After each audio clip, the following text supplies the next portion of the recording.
చిరంజీవి అన్నయ్య కంపోజ్ చేస్తుంటాం, అంత వేరే మాట్లాడుతుంటాడు, ఫ్రెండ్స్ తోటి చైర్లో కూర్చొని మాట్లాడుతుంటాడు, లుక్ మొత్తం చేసే పని మీద చదువుతుంటాడు, కంపోజ్ మీదే. మనం ఆయన చూడలేదు కావాలి అన్నయ్య ఎట్ట వచ్చింది ఎట్లా పర్లేదు కానీ అంటాడు, టక్కని చేస్తాడు. అది అంటే ఆయన ఎక్కడుండా పని మీద దృష్టితో ఫోకస్. అది మెగాస్టార్ అంటే. స్టార్ అంటే ఎందుకనంటే అసలు ఏమీ ఒక బ్యాక్గ్రౌండ్ లేకుండా ఆ టైంలో అలాంటి ఒక డిఫరెంట్ కైండ్ ఆఫ్ తోటి వచ్చారంటే ఆయన దగ్గర ఏ క్వాలిటీస్, షోమని క్వాలిటీస్ లేకపోతే ఎలా వస్తారు? Correct correct correct correct. Balayya గారి దగ్గర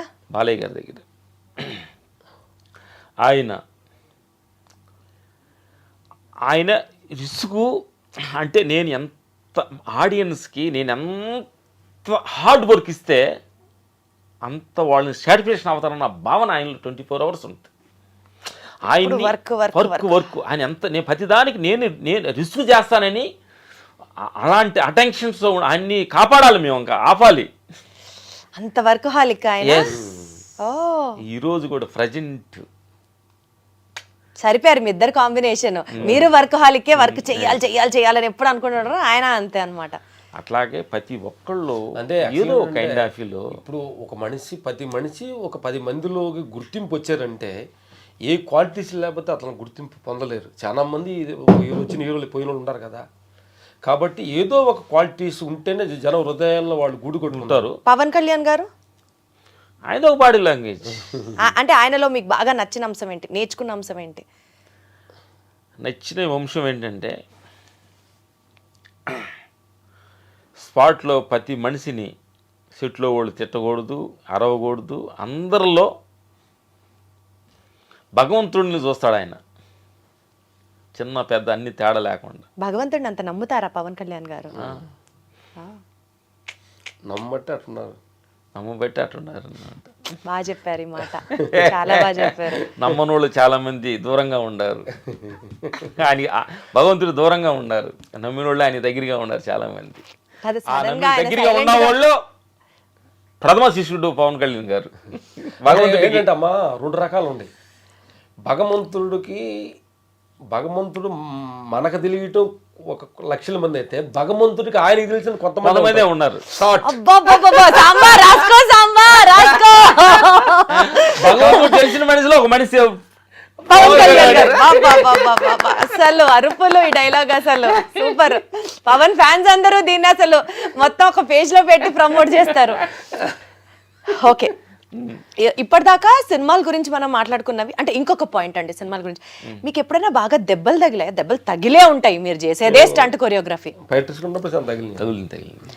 బాగా వర్క్ చేయలేనంత తగిలిన దెబ్బ, ఆ సంఘటన ఏమన్నా ఉందా?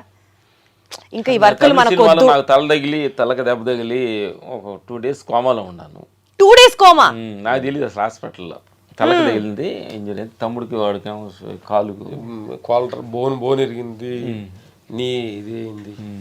ఇంత రిస్క్ మనకి ఎందుకు అసలు? ఇది మనం ఏదో మన ఊర్లో ఉంటే పొలం పనులు చేసుకుంటూ మేకల్ని కాసుకుంటూ ఇట్లా బతికేయచ్చు కదా, ఇంత రిస్క్ అవసరం అని ఇంట్లో వాళ్ళు ఆపలేదా మమ్మల్ని? ఇంట్లో వాళ్ళకి చెప్పలా కొన్ని అమ్మ బాబోయ్ చెప్పేవాళ్ళం కాదు. 2 రోజులు హాస్పిటల్కి వెళ్ళినా వచ్చి ఇక్కడ షూటింగ్కి వెళ్ళని చెప్పాము. ఏం తెలియదు, ఏది కూడా రిస్క్ లేనిదే లైఫ్ లో రస్క్ లేదంటారా? కిక్కు లేదు, రిస్క్ లోనే కిక్ ఉంది. నలుగురితో నారాయణ అనుకుంటే అక్కడే ఉంటాం. ఏదో సంథింగ్ చేయాలి. ఎవరైనా మనమేని కాదు, ఈరోజు పెద్దగా వచ్చిన వాళ్ళు, పెద్ద ఒక స్టార్ వచ్చిన వాళ్ళు అందరూ కూడా ఏదో సంథింగ్ చేసిన వాళ్ళే అనమాట. ఏదో మనకెందుకులే అనుకుంటే రాలేదు, ఏదో చూసి చేయాలి ప్రతి మనిషి కూడా. యూజువల్గా ఫైట్ మాస్టర్స్ అంటే అసలు రఫ్ ఉంటారు, ఫుల్ విలనిస్టిక్ యాటిట్యూడ్ ఉంటుంది, అసలు చాలా రగ్గడుగా ఉంటారు అని ఇలా అనుకుంటూ ఉంటారు. మీరు మీ డివోషనల్ ఇన్నర్ ఇంజనీరింగ్ స్టార్ట్ చేసి చాలా కాలం అయినా దర్బార్ సినిమా సక్సెస్ మీట్ అప్పుడు రజనీకాంత్ గారు ఇద్దరు మనుషులు కాదు, యోగులతో సమానం అని ఎక్కడో మిమ్మల్ని ప్రశంసించారు. అంటే the whole world is understanding మీలో ఒక యోగి ఉన్నాడు అన్నది. నా పాయింట్ ఏంటంటే ఒక పల్లెటూరు నుంచి పయనం మొదలయ్యి ఒక సక్సెస్ పీక్ పాయింట్ చూశాక తిరిగి మళ్ళీ స్క్వేర్ 1కి వచ్చి భగవంతుడు, దేవుడు, ప్రార్థనలు, మెడిటేషను, ధ్యానం, చారిటీ, ఈ ట్రాన్సిషన్ ఎందుకు వచ్చింది మీలో? ఎలా వచ్చింది? అన్ని చూసిన తర్వాత అర్థమైంది ఇది కాదని. ఏది కాదని?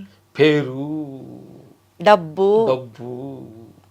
అధికారం, ఇదంతా కూడా అనిత్యమని అర్థమైంది. మరి రిస్క్ చేసిందే మీరు కిక్ కోసం కదా. కిక్ అంటే ఎట్లా వచ్చింది? తల్లి అంటే మీరు అడిగారు కాబట్టి క్వశ్చన్, అంటే మాకని కాదు, అందరికి రావాలి, అదే మళ్ళీ మనంతట మనం వద్దు అనుకోవాలి. ఎవరన్నా వద్దనుకుంటారా లక్ష్మణ్ గారు? అనుకో, డబ్బు వద్దు అని ఎవరు అనుకుంటారండి? ఇప్పుడు మేము వద్దు అనుకున్నా ఆగవు. అంటే మీకు మాత్రం చెల్లుతుంది, అది అందరికి చెల్లదు.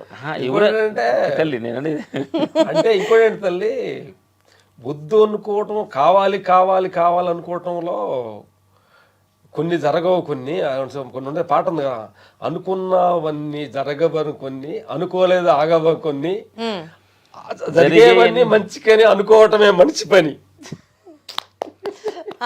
కరెక్టే అది. ఆ స్థితికి రావాలన్నది. అలా రావాలంటే అందరూ రామ లక్ష్మణులు కాలేరే అది కదా. కొన్ని విషయాల్లో ముట్టికాయలు పెడితే వస్తారు.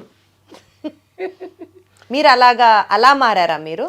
అంటే ముట్టికాయలని కాదు కానీ మనకు జీవితాన్ని ఎప్పుడు నిరంతరం అంటే మనల్ని అన్వేషణ చేస్తున్నప్పుడు మనలో ఉండే క్వాలిటీస్ ఇట్లా అంటే అన్నిటికీ, పేరుకి, ప్రతిష్టలకి, డబ్బుకి, పేరుకి వెళ్తున్నప్పుడు మనం ఎక్కడికి వెళ్తున్నాము, ఎంతవరకు ఇది అన్నది అసలు మనిషి ఆశకి హద్దు ఉంటుందా? ఫర్ ఎగ్జాంపుల్, ఇప్పుడు నేను బాగుండాలి, నా కొడుకు బాగుండాలి, వాడి కొడుకు బాగుండాలి, పోనీ అనుకుందాం 7 తరాలు కూర్చొని సంపాదించినంత అందరికీ కుదరకపోవచ్చు.